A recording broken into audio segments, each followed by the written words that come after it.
قولوا آمين.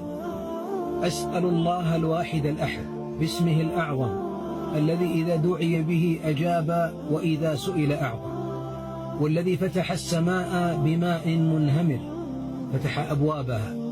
أسأله أن يفتح عليكم أبواب الرحمة، وأن يصب عليكم الخير صبا صبا، وأن يرزقكم من غير ما تحتسبون، وأن يزيل من قلوبكم الهم والغم والضيق والضجر، وأن يملأ أبدانكم عافية وقلوبكم سكينة وراحة وطمأنينة.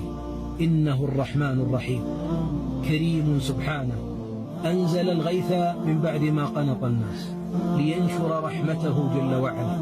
أسأل الله أن يجمعنا وإياكم على منابر الجنة وعلى أرائكها متقابلين، وأن يغفر لموتانا، وأن يعافي مبتلانا، وأن يشفي مرضانا، وأن يجعل أخرانا خيرا من دنيانا. قولوا آمين.